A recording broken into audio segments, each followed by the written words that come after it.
वगैरे आहेत आणि ते डिफरन्सचे पॉईंट आपण राईट डाऊन करण्यापेक्षा ते तुम्हाला PPT थ्रू पण इझिली समजतील. जिथे जिथे रायटिंगची गरज पडेल तिथे तिथे मी नोटपॅडवर इकडे सेपरेटली लिहित जाईल. ओके. आणि तुम्हाला मी सरांना सांगून PPT पण शेअर करायला सांगते, म्हणजे तुम्ही PPTसुद्धा रीड करू शकता, त्याच्यातले क्वेश्चन्ससुद्धा लर्न करू शकता आणि तुम्ही मोबाईलवर पण ती PPT ओपन करू शकता. त्याचं जर PDF व्हर्जन असेल तर आपण तुम्हाला PDF पाठवायची पण हे करूयात, अरेंजमेंट वगैरे करूयात. सो आपण स्टार्ट करूयात आता स्टेट्स ऑफ मॅटरला. न्यू चॅप्टर आहे, वन ऑफ द इम्पॉर्टंट आहे.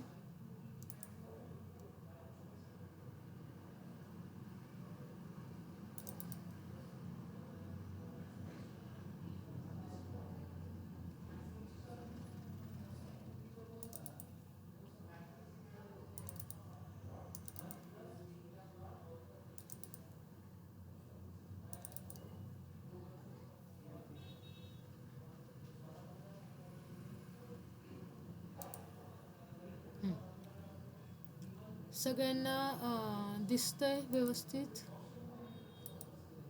Yes. Okay. So today we are going to start with states of matter. Okay. पहिल्यांदा आपण इंट्रोडक्शन बघूयात स्टेट्स ऑफ मॅटरचं. मॅटर थोडंसं आठवून बघा बरं की मॅटर आपण कशाला म्हणत असतो. जर तुम्हाला फर्स्ट चॅप्टर आठवत असेल तर definitely you are able to give me the answer. Matter matter matter म्हणजे कुणाच्या लाईफमधला मॅटर नव्हे. I am asking about you केमिस्ट्रीमधला मॅटर. केमिस्ट्रीत फिजिक्समध्ये मॅटर कशाला म्हणतात. Anyone can tell me, please सांगू शकता कोणी मॅटर कशाला म्हणतो आपण, कोणत्या दोन त्याच्या प्रॉपर्टीज असतात. Anything that has definite mass and occupies some space, it is called matter. Okay. मग बघा इथे टेबलचं छान चित्र दाखवलं आहे. ग्लास, पाणी, पॅराशूट, हे सगळे कशाचे एक्झाम्पल्स आहेत तर मॅटरचे एक्झाम्पल्स आहेत. म्हणजेच मॅटर म्हणजे काय तर anything that has mass and occupies the space. मग मला सांगा, कधी कधी आपल्याला खूप हॅप्पी वाटतं, कधी कधी आपल्याला खूप सॅड वाटतं. ह्या ज्या इमोशन्स आहेत ह्या इमोशन्सला, फिलिंग्सला आपण मॅटर म्हणू शकतो का? नाही.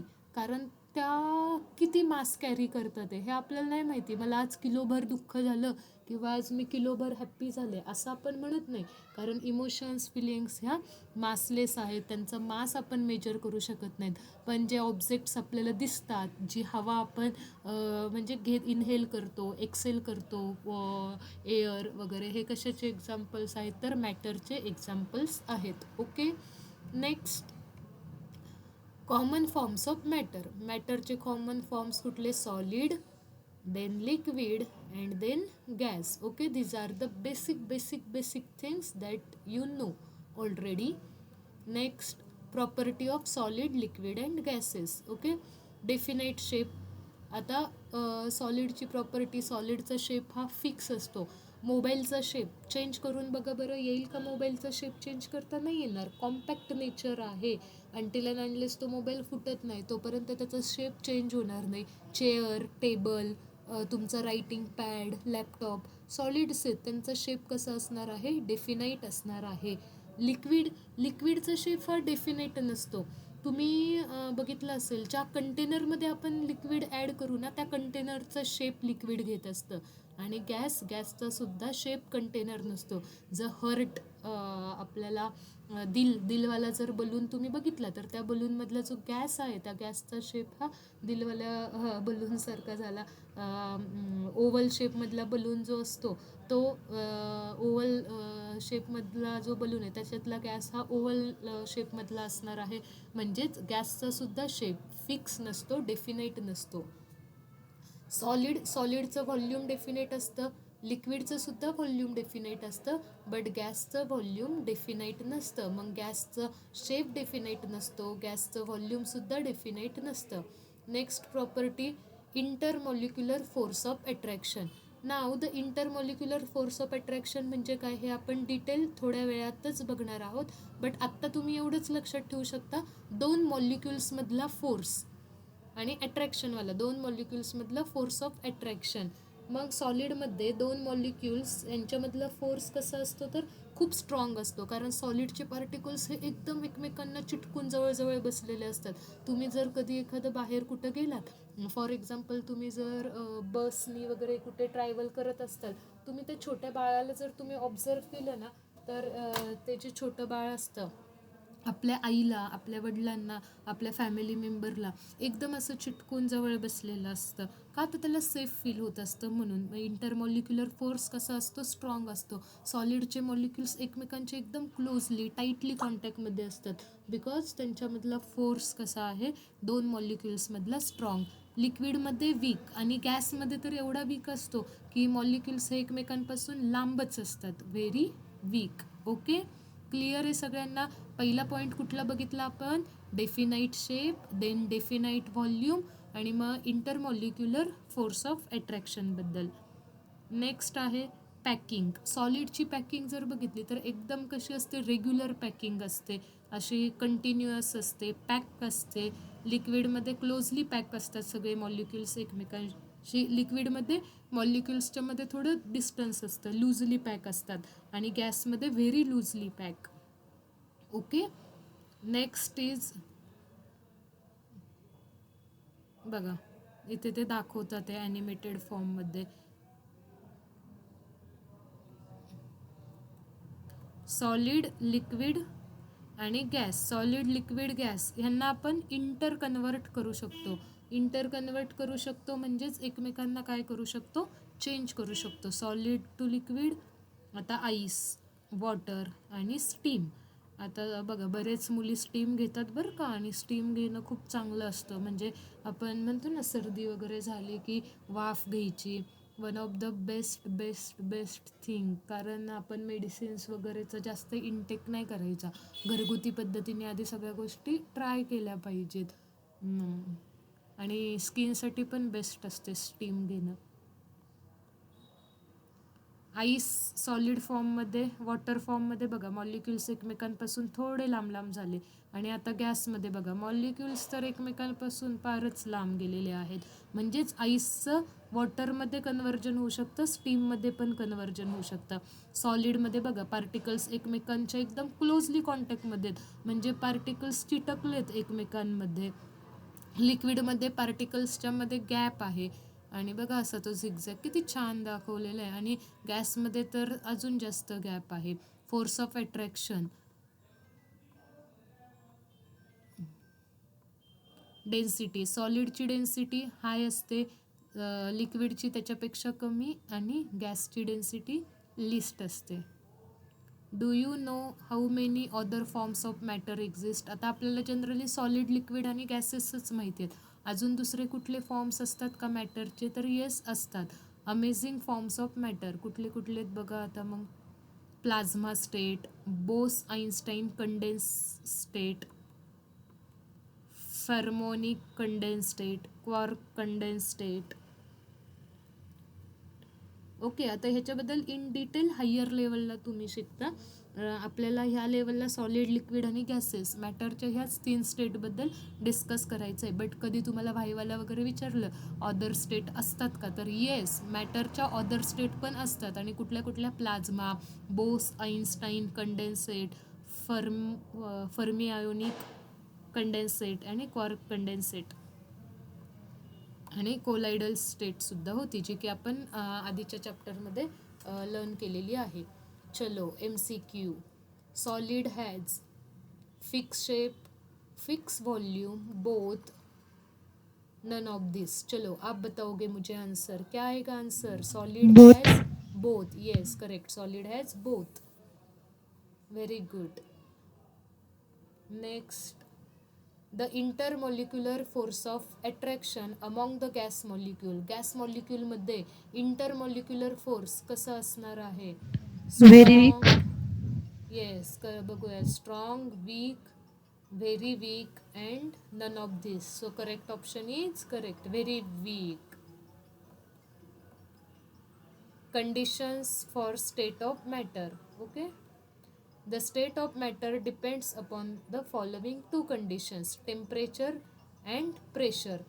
टेम्परेचर सॉलिड हीट केलं तर लिक्विड स्टेटमध्ये जाणार, लिक्विडला हीट केलं तर गॅसियस स्टेटमध्ये जाणार.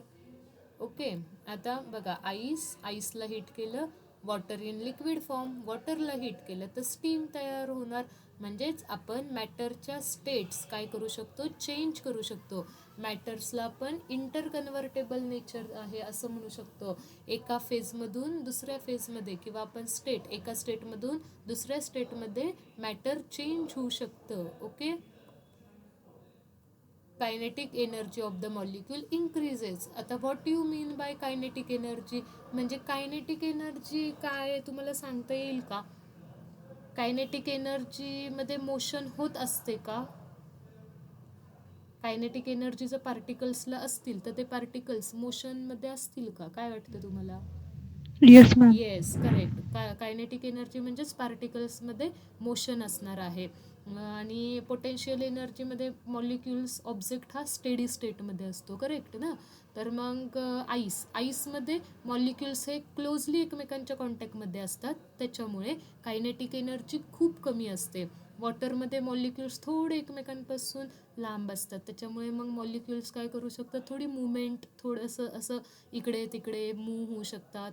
आणि स्टीममध्ये मॉलिक्युल्स एकमेकांपासून खूप लांब असतात, त्याच्यामुळे ते रँडम मोशनमध्ये असतात. म्हणून काय लिहिलं आहे त्यांनी, kinetic energy of the molecule increases. मग तुम्हाला MCQला क्वेश्चन येऊ शकतो, कायनेटिक एनर्जी कुठून कशी इन्क्रीज होत असते, तर गॅस मॉलिक्युल्सकडून कायनेटिक एनर्जी सॉलिडकडून लिक्विडकडे आणि लिक्विडकडून गॅसकडे जाताना इन्क्रीज होत जाते. क्लिअर आहे का हा पॉईंट? Next, pressure. ओके. आता बघा, इथे एक ना कंटेनर घेतलाय, त्या कंटेनरमध्ये गॅस मॉलिक्युल्स आहेत आणि तो पिस्टन आहे. हा पिस्टन जे म्हणतो ना आपण, असं खालीवर करू शकतो. तुम्ही पिस्टनचं एक्झाम्पल डे टू डे लाईफमध्ये असं आपण जनरली जास्त कुठं पिस्टन यूज नाही करत. असं खाली पण प्रेस करू शकतो आणि वरती पण येते ते, त्याला आपण असं म्हणत असतो पिस्टन. ओके.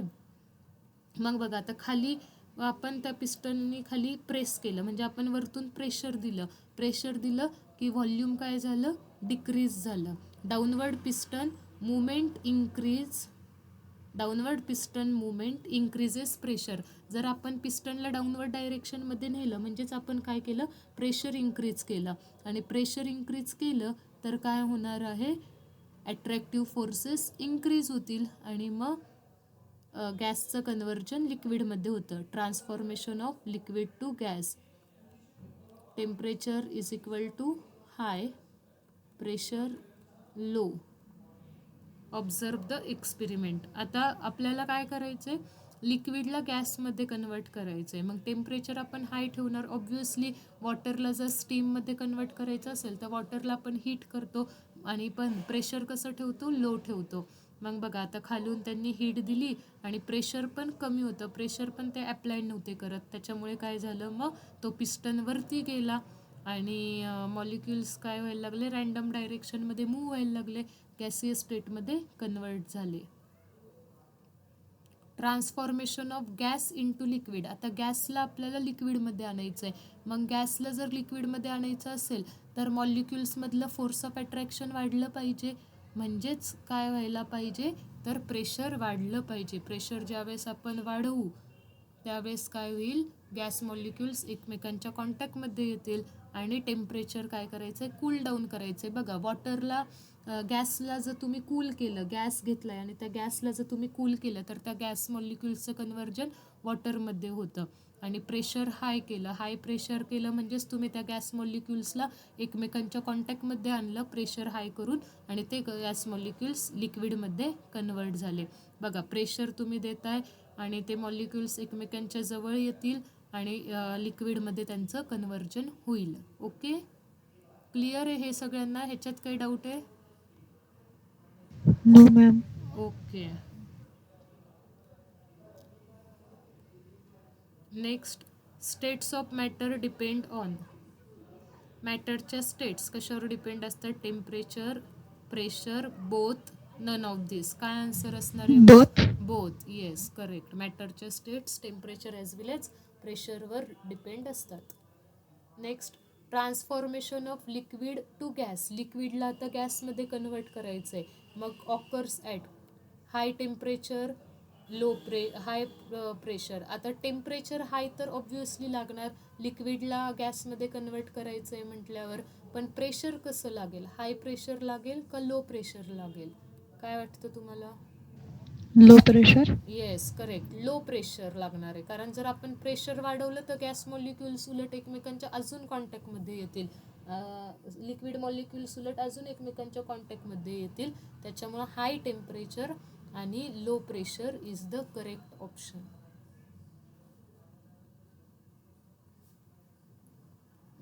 थँक्यू. ओके, आता ही स्लाईड तर झाली आहे. मग what is the moral of दिस?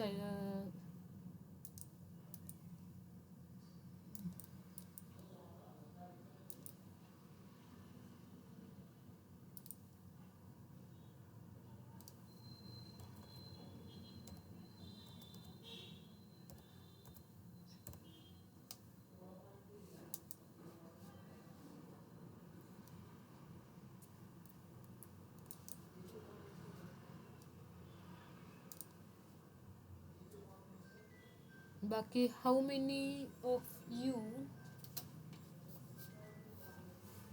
वाटलं कोणी तेच पाहिलं. काय पाहिलं होतं आपण ह्या स्लाईडमध्ये? आत्ताच्या रिव्हिजनमध्ये आपण इकडे लिहू शकतो की सगळ्यात सुरुवातीला मॅटरची डेफिनेशन पाहिली होती, मास अँड ऑक्युपाईज द स्पेस. आणि मग ते स्लाईडमध्ये आपण वेगवेगळे एक्झाम्पल्स बघितले होते. सॉलिड, लिक्विड आणि गॅस आहे, त्यातला डिफरन्स पाहिला होता. आणि डिफरन्स पाहिल्यानंतर आपण काय बघत होतो? सॉलिडला लिक्विडमध्ये कन्वर्ट करू शकतो, लिक्विडला गॅसियस स्टेटमध्ये कन्वर्ट करू शकतो. सॉलिड टू लिक्विड जाताना आपल्याला हीट द्यावी लागणार आहे, लिक्विड टू गॅसला पण हीट द्यावी लागणार आहे. आईसचं एक्झाम्पल आपण त्या स्लाईडमध्ये पाहिलं. गॅसला जर आपल्याला लिक्विडमध्ये कन्वर्ट करायचं असेल तर कूल डाऊन करावं लागतं त्या गॅसला, आणि लिक्विडला जर आपल्याला सॉलिडमध्ये कन्वर्ट करायचं आहे तर कूल करावं लागतं.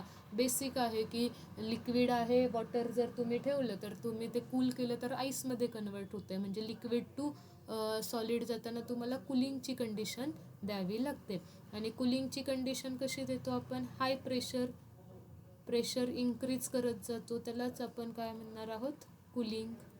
Okay, so the next is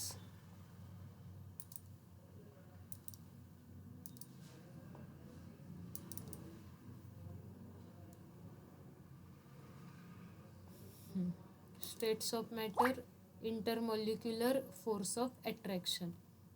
आता सगळ्यात पहिल्यांदा इंटरमॉलिक्युलर फोर्स ऑफ अट्रॅक्शन म्हणजे काय हे समजून घेऊयात. ओके, आपण डिफरन्स पाहिला होता. इंटरमॉलिक्युलर फोर्स सगळ्यात साधं सिम्पल. इंटरमॉलिक्युलर फोर्स म्हणजे काय? तर इंटरमॉलिक्युलर फोर्स म्हणजे आपला शेजाऱ्यांसोबत जो फोर्स असेल, मग मे बी आपला आणि आपल्या शेजाऱ्यांसोबत फोर्स ऑफ अट्रॅक्शन असू शकतं आपलं, किंवा आपल्या शेजाऱ्यांसोबतचं हे फोर्स आपल्या रिपल्शनचंही असू शकतं, म्हणजे पटू शकतं त्यांच्यासोबत किंवा नाही पटू शकत. बट आपला शेजाऱ्यांसोबतचं असणारं जे इंटरॅक्शन आहे, मग मे बी ते चांगलं असू द्या किंवा कसंही असू द्या, त्या इंटरॅक्शनला आपण म्हणत असतो इंटर रिलेशन, किंवा आपलं आणि त्यांचं रिलेशन इंटर रिलेशन आहे. मग इंटरमॉलिक्युलर म्हणजे काय? तर आता इथे एक मॉलिक्यूल आहे, ह्या मॉलिक्यूलचा दुसऱ्या मॉलिक्यूलसोबतचं जे फोर्स असणार आहे, मग मे बी ह्या दोघांना एकमेकांसोबत म्हणजे अट्रॅक्शनही वाटू शकतं, किंवा एक मॉलिक्यूल असं ह्या दोघांना एकमेकांविषयी रिपल्शन पण वाटू शकतं. Basically what is mean by intermolecular force? तर इंटरमॉलिक्युलर फोर्स म्हणजे काय? तर दोन नेबरिंग मॉलिक्युल्समधला फोर्स. ओके, इथे एक मॉलिक्यूल आहे, मग हा मॉलिक्यूल वॉटरचा आहे. एका वॉटरच्या मॉलिक्यूलचा दुसऱ्या वॉटरच्या मॉलिक्यूलसोबत जो फोर्स असणार आहे, त्या फोर्सला आपण काय म्हणतो? इंटरमॉलिक्युलर फोर्स असं म्हणत असतो. ओके, क्लिअर आहे, कळतंय? मग नॉट नेसेसरी की हे सेमच असले पाहिजेत, की इथे पण वॉटर आहे आणि इथे पण वॉटर आहे, इथे वॉटर आहे आणि इथे HF आहे, किंवा इथे वॉटर आहे आणि इकडे HCl आहे. दोन वेगवेगळे मॉलिक्युल्स आहेत तरी पण दोन मॉलिक्युल्समध्ये होणारं जे इंटरॅक्शन आहे, दोन मॉलिक्युल्समध्ये जे असेल ते कुठला फोर्स असेल, मग तो मे बी ॲट्रॅक्टिव्हवाला असेल, तो बी रिपल्सिव्हवाला असेल. बेसिकली दोन मॉलिक्युल्समधला फोर्स, दोन नेबरिंगवाल्या मॉलिक्युल्ससोबत असलेला फोर्स, त्याला आपण काय म्हणत असतो? इंटरमॉलिक्युलर फोर्स म्हणतो. क्लिअर झाली आहे कन्सेप्ट? की आपण आणि आपली शेजारी ह्यांच्यासोबत आपलं जे रिलेशन आहे त्याला आपण इंटरमॉलिक्युलर फोर्ससोबत रिलेट करू शकतो. मग नॉट नेसेसरी की आपले शेजारचे हे आपल्याच समाजाचे असतील, नाही ना, कुठलेही असू शकतात, पण त्यांचं आणि आपलं रिलेशन कसं आहे त्याला आपण म्हणतो इंटर रिलेशन. मग त्यालाच आपण इंटरमॉलिक्युलर फोर्स म्हणत असतो. आता हा मॉलिक्यूल वॉटरचा, दुसरा मॉलिक्यूल पण वॉटरचा, वॉटरमध्ये जो फोर्स आहे त्याला इंटरमॉलिक्युलर फोर्स म्हणणार. एक मॉलिक्यूल आहे वॉटरचा आणि एक मॉलिक्यूल आहे HClचा. मग ह्यांच्या दोघांमधल्या फोर्स ऑफ अट्रॅक्शनला किंवा फोर्स ऑफ रिपल्शनला पण आपण काय म्हणणार? Intermolecular force. बेसिकली लक्षात ठेवायचं आहे, नेबरिंगवाल्या मॉलिक्यूलसोबत असलेला फोर्स. मग नेबरिंगमध्ये सिमिलर मॉलिक्यूल असू द्या किंवा नेबरिंगमध्ये एखादा दुसरा मॉलिक्यूल असू द्या, तरीही आपण त्याला काय म्हणणार? Intermolecular force. नेबरिंगवाल्या मॉलिक्यूलसोबत जो फोर्स आहे त्याला. मग डेफिनेशन काय लिहितो आपण? The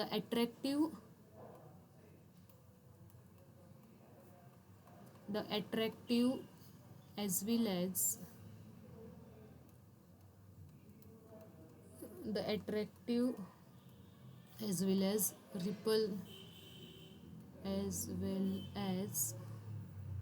repulsive forces between the attractive as well as repulsive forces between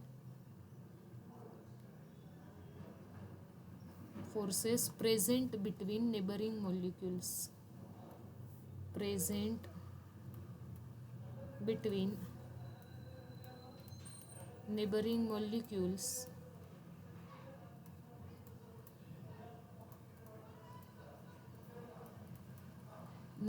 molecules is called intermolecular forces, is called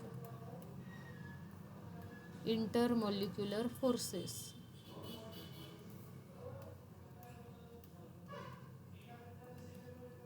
clear आहे का? मग इंटरमॉलिक्युलर फोर्सेस हे अट्रॅक्टिव्ह पण असू शकतात, रिपल्सिव्ह पण असू शकतात. नेबरिंगवाल्या मॉलिक्युल्समध्ये जे फोर्स प्रेझेंट आहेत त्या फोर्सेसला आपण म्हणतो intermolecular forces. The attractive as well as repulsive forces present between neighbouring molecule is called intermolecular forces.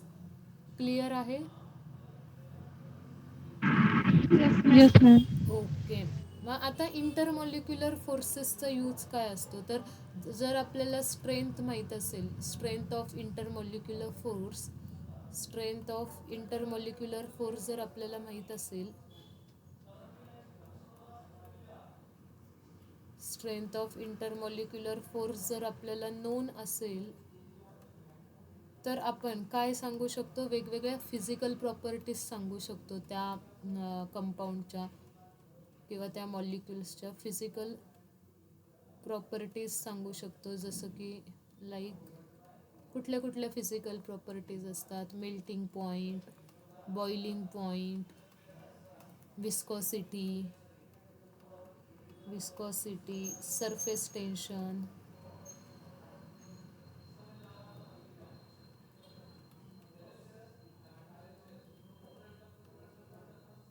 Okay. मग आपल्याला फिजिकल प्रॉपर्टीज सांगण्यासाठी इंटरमॉलिक्युलर फोर्सची स्ट्रेंथ माहीत गरजेची आहे. जर इंटरमॉलिक्युलर फोर्सची स्ट्रेंथ खूप असेल तर मग त्यांच्यावरून आपण ह्या बाकीच्या फिजिकल प्रॉपर्टीजवर कमेंट करू शकतो. म्हणजे melting point, boiling point low असेल, जास्त असेल, विस्कॉसिटी कमी असेल, जास्त असेल.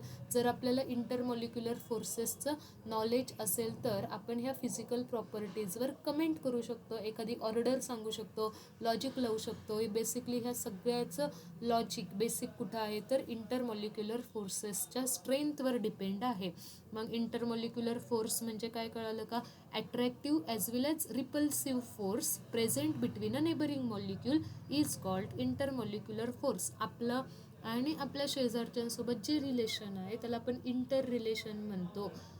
मग तसंच इंटरमॉलिक्युलर फोर्स की नेबरिंगवाल्या मॉलिक्युल्सबद्दल काय वाटतंय, नेबरिंगवाल्या मॉलिक्युलसोबत फोर्स ऑफ अट्रॅक्शन वाटतंय का नेबरिंगवाला जो मॉलिक्यूल आहे त्याच्यासोबत रिपल्शन फील होतं आहे, ते जे फोर्स आहे त्या फोर्सला आपण काय म्हणतो? Intermolecular force. Okay.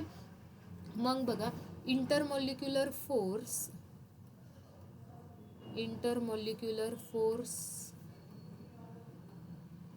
intermolecular force is strong. Intermolecular force is strong between intermolecular force is strong between intermolecular force is strong in solid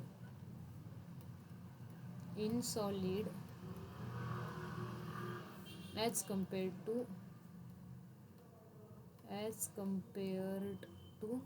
liquid and gas. काय ऑर्डर असेल बरं? सॉलिडमधले इंटरमॉलिक्युलर फोर्सेस, सॉलिडच्या मॉलिक्युल्समध्ये स्ट्रॉंग फोर्स ऑफ अट्रॅक्शन असणार आहे.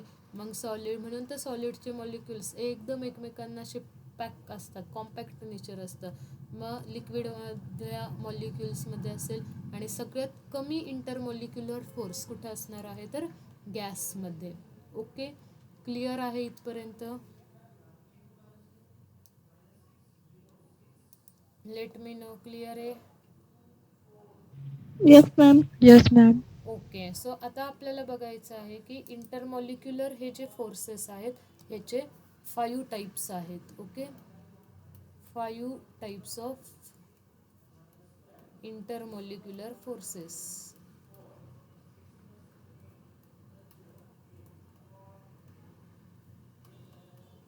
हां, मग अशी मला हे विचारायचं होतं की would you like to come one day to Nagar? तुम्हाला सगळ्यांना एखाद्या दिवशी नगरला यायला जमू शकेल का आणि आवडेल का?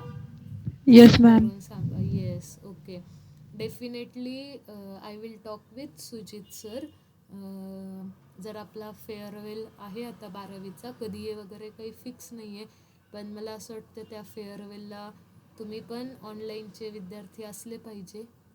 आणि हां, थोडं रात्री 8 वाजता वगैरे प्रोग्रॅम संपतो फेअरवेलचा, पण एखाद्या दिवशी तुम्ही तुमच्या घरच्यांना पण त्या प्रोग्रॅमला घेऊन आलात तरी पण चालणार आहे. आणि डिनर वगैरे पण असेल तर पण ती डेट वगैरे अजून फिक्स नाही झाली. प्रोबेबली संडे असू शकतो. आणि संडेला जर मग तुमच्या घरून सोडवणारे वगैरे असतील, काय 2-3 तासाचा प्रोग्रॅम असतो, तर तुम्ही पण या. डेट वगैरे आम्ही तर सांगूच, पण म्हणजे तसं प्लॅनिंग अजून चालू आहे. फिक्स झालं की तुम्हाला पण इन्व्हिटेशन मिळून जाईल. पण यायचा ट्राय करा. संध्याकाळी 4 वाजता प्रोग्रॅम वगैरे चालू होईल. जमेल ना सगळ्यांना? एक दिवस तर येऊ शकता नगरला. काय? Yes, ma'am. Yes, ma'am. हां, या नक्की या.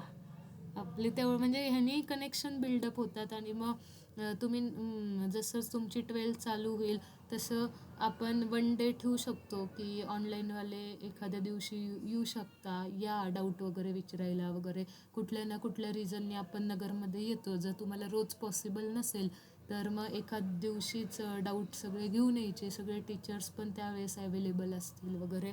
असं आपण तुमच्या 12thसाठी पण करूयात प्लॅन वगैरे.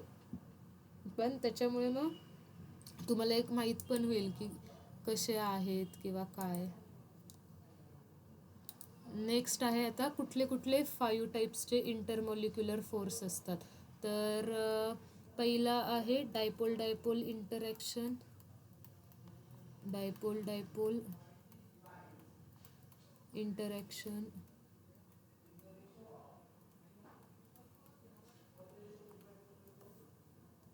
सेकंड आहे ion dipole interaction.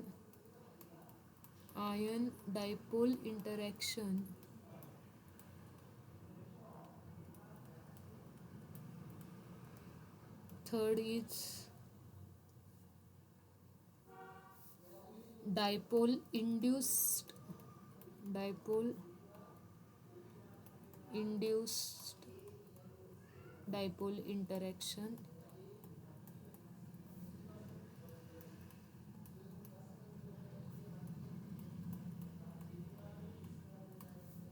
and fourth is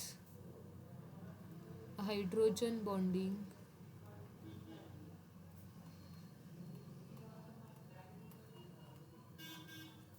Fifth one is London dispersion forces.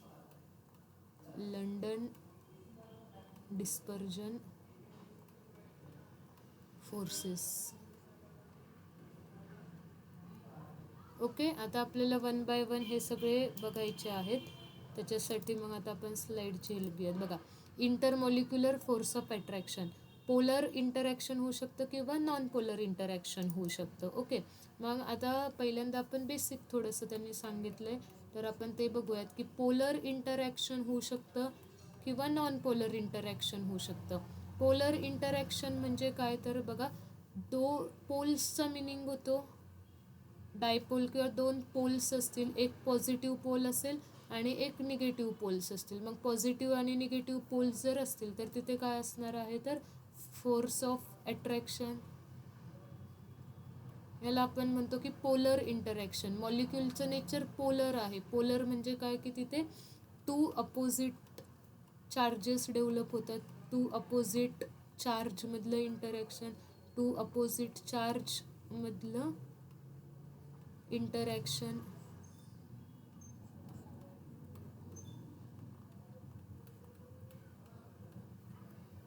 Okay, non polar म्हणजे त्यांचे पोल्स जनरेट होणार नाहीत. बघा, पोलर इंटरॅक्शनमध्ये मग dipole interaction, dipole induce dipole interaction आणि आयन डायपोल इंटरॅक्शन. म्हणजे ह्या सगळ्यांमध्ये डायपोल हा वर्ड आलाय. आणि डायपोल म्हणजेच काय, तर 2 पोल्स जनरेट होणं. म्हणून हे सगळे पोलर इंटरॅक्शनचे टाईप्स दिलेले आहेत. आणि नॉन पोलर इंटरॅक्शनचे टाईप्स कुठले, तर डिस्पर्जन आणि डिस्पर्जन फोर्सेस. ओके, आता ह्याच्यात त्यांनी हायड्रोजन बॉन्डिंग इन्क्ल्यूड नाही केलेलं, बट हायड्रोजन बॉन्डिंग पण तुमच्या सिलेबसमध्ये दिलेलं आहे, सो आपण ते घेणार आहोत. आता पहिलं दिलं आहे डायपोल इंटरॅक्शन. आता HFचा मॉलिक्यूल घेतला आहे. हा HFचा मॉलिक्यूल 2 ॲटम्सपासून बनला आहे. एक आहे हायड्रोजनचा ॲटम आणि दुसरा आहे फ्लोरीनचा ॲटम. आता ह्या दोघांमध्ये बघा, ओके,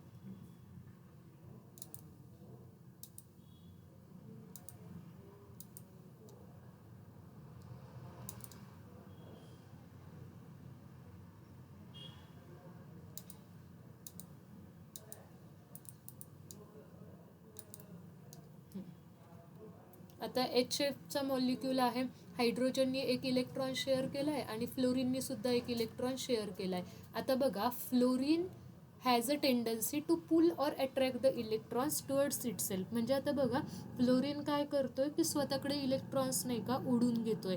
आता स्वतःकडे इलेक्ट्रॉन ओढून घेतोय म्हणजेच त्याची इलेक्ट्रोनिगेटिव्हिटी जास्त आहे. तुम्हाला जर इलेक्ट्रोनिगेटिव्हिटी हा कन्सेप्ट आठवत असेल, आठवेल डेफिनेटली. तर बघा, इलेक्ट्रोनिगेटिव्हिटी म्हणजे काय, तर इलेक्ट्रॉन्स अट्रॅक्ट करून घेण्याची ॲबिलिटी.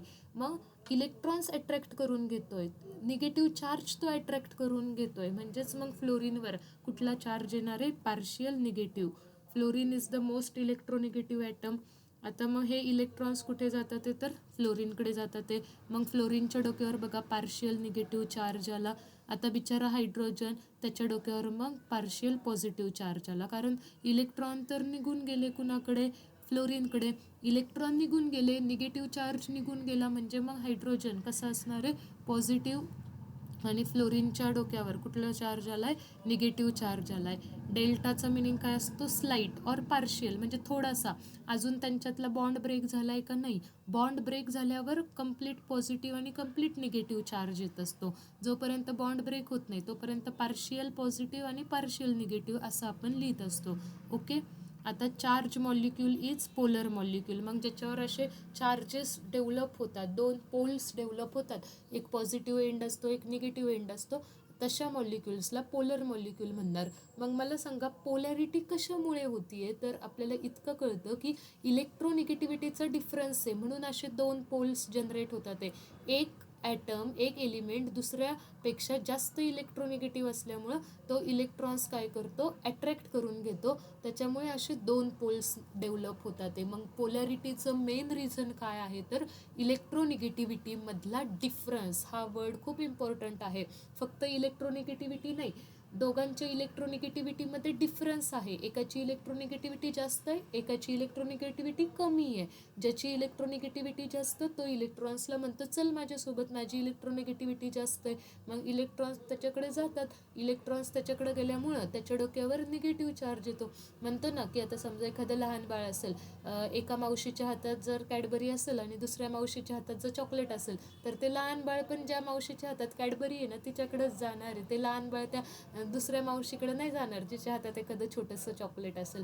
तसंच इथं इलेक्ट्रॉन्सचं पण. इलेक्ट्रॉन कुठं जातात की ज्याच्याकडे जास्त इलेक्ट्रोनिगेटिव्ह पॉवर आहे, इलेक्ट्रॉन अट्रॅक्ट करून घेण्याची पॉवर आहे. आता ज्या मावशीच्या हातात कॅडबरी होती ती त्या बाळाला एकदम चांगलं अट्रॅक्ट करत होती ना, ते बाळ लगेच त्या मावशीकडे जातं. किंवा मग मामा मावशीमध्ये कम्पेअर करायचं असेल तर मामाच्या हातात सपोज एखादा बिस्किटचा पुडा आहे, पण मावशीच्या हातात एकदम असं मोठं काहीतरी सरप्राईज आहे, तर करून बघा ते बाळ पण तेवढं हुशार असतं की कुठं जायचं काय कळतं. इथं तर इलेक्ट्रॉन्स आहेत भाई. मग इलेक्ट्रॉन्स काय म्हणतात की ज्याची इलेक्ट्रोनिगेटिव्हिटीची पॉवर जास्त आहे ना त्याच्याकडे आम्ही चालले जाणार. मग इलेक्ट्रोनिगेटिव्हिटीचा डिफरन्स असल्यामुळं असे चार्जेस डेव्हलप होतात. आणि जर चार्जेस डेव्हलप झाले तर त्या मॉलिक्यूलला आपण पोलर मॉलिक्यूल म्हणतोय. Okay, now the next is polar covalent bond. Covalent का म्हणतो, कारण दोघांनी एक एक इलेक्ट्रॉन शेअर केले होते. शेअरिंगने जो बॉन्ड डेव्हलप होतो त्याला आपण कोव्हॅलंट बॉन्ड म्हणतो. म्हणून इथं पोलर कोव्हॅलंट म्हटलंय. 2 चार्जेस इन्व्हॉल्व. येस, त्याला 2 चार्जेस इन्व्हॉल्व आहेत म्हणून डायपोल म्हणतो. डायचं मिनिंग 2. 2 पोल्स, 2 चार्जेस इन्व्हॉल्व आहेत. इथे बघा असं दाखवलं, एक असं निगेटिव्ह आणि एक पॉझिटिव्हवाला ॲनिमेशन. पॉझिटिव्ह निगेटिव्ह, एकाकडे पॉझिटिव्ह आणि दुसरीकडे negative. Electron density is more towards electronegative element. Electronegative एलिमेंटची इलेक्ट्रॉन डेन्सिटी जास्तच असणार आहे. Hence opposite poles attracts and align themselves. आता बघा, एच एफचेच हे वेगवेगळे मॉलिक्युल्स आहेत. टोटल एच एफचे किती मॉलिक्युल्स आहेत, 1 2 3 आणि 4 मॉलिक्युल्स आहेत. आता फ्लोरीनवर डेल्टा निगेटिव्ह आहे आणि हायड्रोजनवर डेल्टा पॉझिटिव्ह आहे. हा एक मॉलिक्यूल ज्याच्या एका एंडवर आहे डेल्टा निगेटिव्ह आणि दुसऱ्या एंडवर आहे डेल्टा पॉझिटिव्ह. अपोजिट चार्जेस असल्यामुळं ह्या मॉलिक्युल्सच्या मध्ये फोर्स ऑफ अट्रॅक्शन असणार आहे आणि ह्यालाच आपण म्हणतो dipole dipole interaction. For example आता मी तुम्हाला सांगते.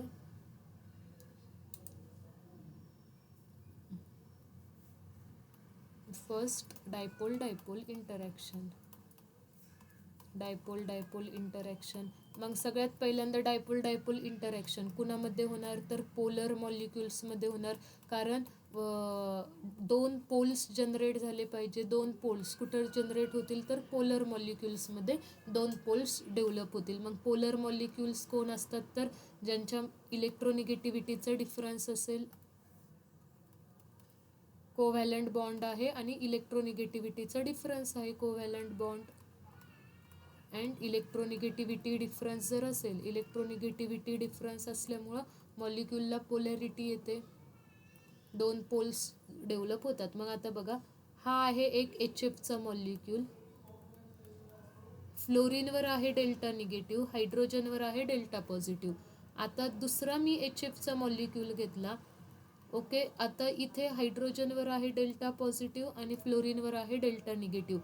आता एका मॉलिक्यूलचा हा निगेटिव्ह एंड दुसऱ्या मॉलिक्यूलच्या पॉझिटिव्ह एंडशी इंटरॅक्ट होतो, त्याला आपण काय म्हणत असतो डायपोल डायपोल इंटरॅक्शन. दोन्ही मॉलिक्युल्स पोलर आहेत. येस, दोन्ही मॉलिक्यूल पोलर आहेत. एका मॉलिक्यूलचा निगेटिव्ह एंड दुसऱ्या मॉलिक्यूलच्या पॉझिटिव्ह एंडसोबत इंटरॅक्शन दाखवतोय आणि त्याला आपण काय म्हणत असतो तर डायपोल डायपोल इंटरॅक्शन म्हणत असतो. कळाली आहे कन्सेप्ट, कळतीये का? फॉर एक्झाम्पल आता इथे बघा, इथे आहे वॉटर, इथे आहे डेल्टा प्लस. वॉटरच्या हायड्रोजनवर डेल्टा प्लस, ऑक्सिजनवर डेल्टा निगेटिव्ह. आता इथे आहे एच एफचा मॉलिक्यूल. इथं आहे डेल्टा प्लस, इथे आहे डेल्टा निगेटिव्ह.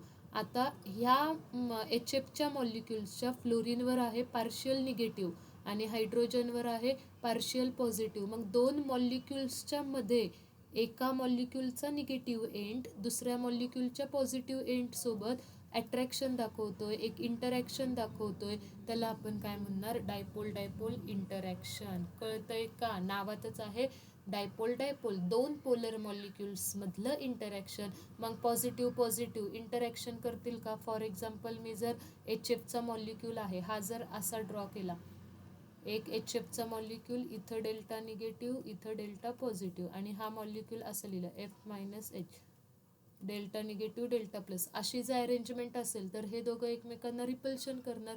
डेल्टा निगेटिव्ह एकमेकांना रिपल्शन करतील. बट डायपोल डायपोल इंटरॅक्शनमध्ये काय होत असतं की मॉलिक्युल्सचा एका मॉलिक्युलचा पॉझिटिव्ह एंड दुसऱ्या मॉलिक्युलच्या निगेटिव्ह एंडकडे अट्रॅक्ट होतो. आता हा आहे एक दुसरा मॉलिक्यूल, ह्या मॉलिक्यूलचा हा पॉझिटिव्ह एंड इकडे अट्रॅक्ट होणार, कारण दुसऱ्या मॉलिक्यूलचा एंड कसा आहे? निगेटिव्ह एंड आहे. आणि ह्यांच्यामधलं जे इंटरॅक्शन आहे, ह्या इंटरॅक्शनला आपण म्हणतो डायपोल डायपोल इंटरॅक्शन. दोन पोलर मॉलिक्यूलमधलं इंटरॅक्शन. का? तर दोन पोलर मॉलिक्यूलमध्ये दोन पोल्स डेव्हलप होतात. एक पॉझिटिव्ह पोल दुसऱ्या निगेटिव्ह पोलसोबत इंटरॅक्ट करतो, एक निगेटिव्ह एंड दुसऱ्या मॉलिक्यूलच्या पॉझिटिव्ह एंडसोबत इंटरॅक्ट होतो. क्लिअर आहे? कळालंय का? पुन्हा एक्सप्लेन करायचं आहे का? बोला, सांगा लवकर. You have to repeat once again. पुन्हा रिपीट करायचं आहे का? डायपोल डायपोल इंटरॅक्शन, दोन मॉलिक्युल्स मधलं इंटरॅक्शन. बघा इथे दाखवतात ते, एका मॉलिक्युलचा पॉझिटिव्ह एंड दुसऱ्या मॉलिक्युलच्या निगेटिव्ह एंड सोबत इंटरॅक्ट करतो, ह्याला आपण डायपोल डायपोल इंटरॅक्शन म्हणतोय. Let me know. क्लिअर आहे का? Yes, ma'am. What about others? Okay. Dipole dipole interaction. The electrostatic force of attraction between neighboring molecule having permanent dipole moment. Okay, मला सांगा electrostatic force of attraction म्हणजे काय? Electrostatic, what it means? Electrostatic हा word काय सांगतोय? Electrostatic म्हणजे काय? बघा, इलेक्ट्रोस्टॅटिक म्हणजे चार्जेस. इलेक्ट्रोस्टॅटिक फोर्स म्हणजे काय? तर फोर्स बिटवीन टू चार्जेस. मग दोन चार्जेस मधलाच तर हा फोर्स आहे, एक पॉझिटिव्ह आणि एक निगेटिव्ह चार्ज मधला. ओके, क्लिअर आहे? मग electrostatic force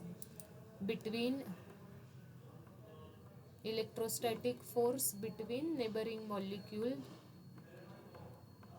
The electrostatic force of attraction between neighboring molecule having permanent dipole moment, म्हणजे तिच्यामध्ये डायपोल असणार आहे, परमनंट डायपोल मुवमेंट असणार आहे. Okay, how do we calculate the dipole movement? Dipole movement कशी फाइंड आउट करतात? आता जर डायपोल मेजर करण्याची जी प्रॉपर्टी आहे त्याला आपण डायपोल मुवमेंट म्हणतो, की एखादा मॉलिक्यूल किती पोलर आहे हे मेजर ज्याने आपण करतो त्याला आपण डायपोल मुवमेंट म्हणतो. मग त्याचं नोटेशन असतं mu is equal to Q into R. Q म्हणजे काय? तर चार्जेस, आणि आर म्हणजे काय? तर डिस्टन्स बिटवीन द. एल लिहिलंय त्यांनी आपल्या बुकमध्ये, आर लिहिलंय, एल म्हणा आर म्हणा, त्याचा मिनिंग सेम आहे. Note, the dipole dipole interaction energy between stationary polar molecule is proportional to 1 upon r cube. The dipole dipole interaction energy between rotating polar molecule is proportional to 1 upon r6. The molecule stationary आहे, दोन stationery मॉलिक्यूलची जे dipole dipole इंटरॅक्शनची energy आहे ती proportional आहे 1 upon R क्यूबला, आणि जर rotating polar molecules असतील तर प्रपोर्शनल आहे 1 अपॉन r6ला. आता हा पूर्ण म्हणजे स्टेट बोर्डचा तर पार्ट नाही आहे, तुमच्या स्टेट बोर्डमध्ये ही इन्फॉर्मेशन नाही दिलेली. Okay, now MCQ. Dipole dipole interaction is due to polar interaction, non polar interaction, both, none of this. काय आन्सर असणार आहे? Polar interaction. क्लिअर आहे? क्लिअर आहे? Yes, ma'am. If higher dipole movement indicates, higher dipole movement असेल तर molecule कसा असणार आहे? Less polar, more polar, zero polarity, non polar. कसं असेल बरं? हायर डायपोल मुवमेंट आहे. डायपोल मुवमेंट म्हणजेच पोलॅरिटी मेजरमेंट करणं. मग हायर डायपोल मुवमेंट असेल तर मग मॉलिक्यूल कसा असणार आहे? जास्त पोलर असणार आहे, मोर पोलर. क्लिअर आहे? नेक्स्ट आहे dipole dipole induced dipole interaction. हा टॉपिक आपण उद्या बघूयात. अजून तुम्हाला काही गोष्टी सांगते.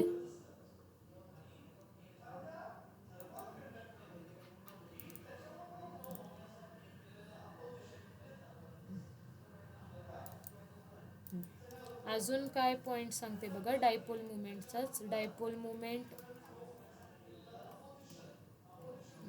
मुवमेंट आपण म्यूने रिप्रेझेंट करतो. Mu is equal to Q into R. Q into R. Q म्हणजे चार्ज, आर म्हणजे डिस्टन्स, आणि युनिट आहे, म्यूचं युनिट आहे Debye small D. Okay, Debye म्हणतात आपण. कॅपिटल डी लिहिलं तरी चालेल, कॅपिटल डीच, स्मॉल डी नाही. बाय माय मिस्टेक, तसं निघालं तोंडातून. बट म्यूचं युनिट आहे, डायपोल मुवमेंटचं युनिट आहे डी बाय. कॅपिटल डीने आपण रिप्रेझेंट करतो. आणि एखादा मॉलिक्यूल पोलर मॉलिक्यूल जर असेल, पोलर मॉलिक्यूल जर असेल तर तो अशा ॲरोने आपण रिप्रेझेंट करतो. जो पॉझिटिव्ह एंड असेल ना, ज्याची इलेक्ट्रोनिगेटिव्हिटी कमी आहे, पॉझिटिव्ह एंडवाला जो असतो तो त्याच्या इथे असा प्लस साईन येते. आणि हेड कुठं असतं तर निगेटिव्ह एंडला हेड असतं, निगेटिव्ह एंडला हेड असणार आहे. ओके. आणि पोलार मॉलिक्यूल किंवा डायपोल मुवमेंट ही एक व्हेक्टर क्वांटिटी आहे, डायरेक्शनवर डिपेंड असणार आहे. Vector quantity. ओके. आता मग मी जर म्हटलं HCl, आता HCl पोलर मॉलिक्यूल आहे, मग ते दाखवण्यासाठी आपण त्याच्यावरती असा ॲरो ड्रॉ करू शकतो. हायड्रोजनची इलेक्ट्रोनिगेटिव्हिटी कमी आहे, हायड्रोजनवर पॉझिटिव्ह चार्ज येणार, म्हणून मी असं इथे हायड्रोजनच्या डोक्यावर ॲरोच्या इथे असं एक उभी लाईन ड्रॉ करते, जेणेकरून ते असं प्लस दिसतं. असं दाखवतो आपण असं. आणि हा जो हेड असतो, हा हेड कुठे असतो तर मोर इलेक्ट्रोनिगेटिव्ह ॲटमकडे, मोर इलेक्ट्रोनिगेटिव्ह ॲटमकडे. आणि हा प्लसवाला साईन कुठे असतो तर लेस इलेक्ट्रोनिगेटिव्ह ॲटमकडे. ओके, क्लिअर आहे इथपर्यंत? Yes, ma'am. Okay, Yes, ma'am. ठीक आहे. थांबूयात आपण.